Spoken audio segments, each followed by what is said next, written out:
every business owner at some point, they're starting out on their own, and you're wearing all the hats. You do everything from marketing, from sales to delivering of the product, of like customer support, your website, like everything. In an ideal world, you would suddenly have like a boom, you have a team and you get all these people around you who are all going for the same mission as you are. But that doesn't happen that way. So that's what I wanted to dive into in today's video. Recently, someone asked me, I was doing an interview here in the Netherlands, what happened? Like initially you started out as this one guy who basically digs marketing. I'm a marketing nerd, I would say.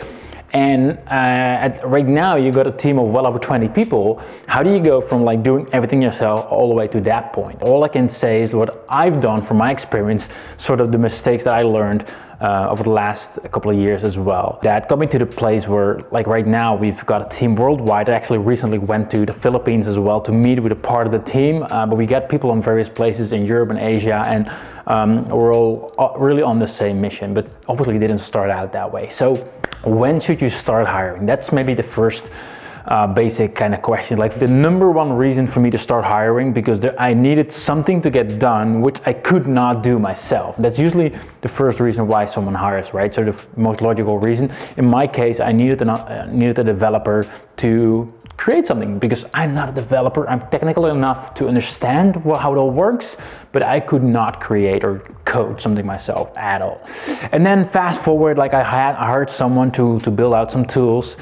And at some point, like everything that I was doing, I was able to do myself, but then there were some things that I simply did not like to do myself. That's also a good reason. And in this case, for me, this was customer support, because it was eating up my full day, like pretty much my whole day. I was answering tickets and answering emails and making sure all customers were happy, which is awesome, which is fine, but you don't have any time to do anything else. And every single time I wanted to do something else, I was sacrificing the quality of our support desk, of my support desk, to say. So that was the second time when I started hiring someone to, first one was, I cannot do it myself. Second one was to basically save time, because I don't want to do it myself, right? And that's obviously a good reason as well. And even though at some things I'm good, I'm all right, but I'm not the very best. If it's not my superpower, I should not be the one to do it, but we'll get to that. So when you should start hiring is basically, it really depends. Some hire before they know what that person is gonna do. Because if you're not sure and they're coming in and they come to you for advice, or they come to you for like, hey, what should I do? And you're like, yeah, good luck, figure that out. Like, that's not gonna work. You need to know exactly what that person is gonna do before you hire someone. That's really important. And have a real good outline or focus what they're gonna be doing over the next couple of months. Because I had it many times over where like I did not have enough work for them because I did not know what they were gonna do beforehand. Big mistake. And while we're talking about mistakes, another common mistake I've made is that I've hired for a certain skill. And that's on itself not bad, right? If you need, for example, you need a developer, you need someone who's skilled at that work, right? If you want someone to help out with your customer support, you want to have someone that's skilled with that work. But I've learned that that's oftentimes not the most important thing, right? Skill is important, but who that person is often way more important. Is that person going to be a fit? Is that person a go-getter? Are they willing to, do what it takes to make the job done? Or are they just there for the money? They're like, yeah, I want to have a job, but I'm not really excited.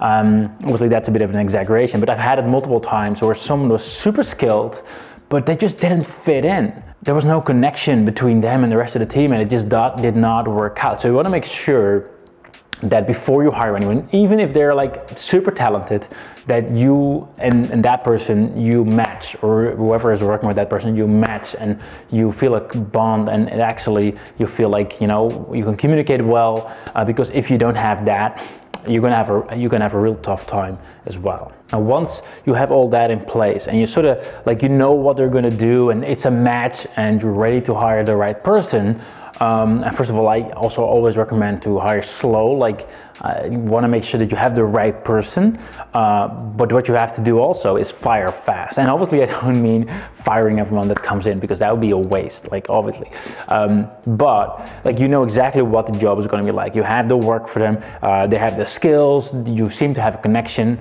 you hire them, And then usually within the first couple of months, you will know whether it's a fit.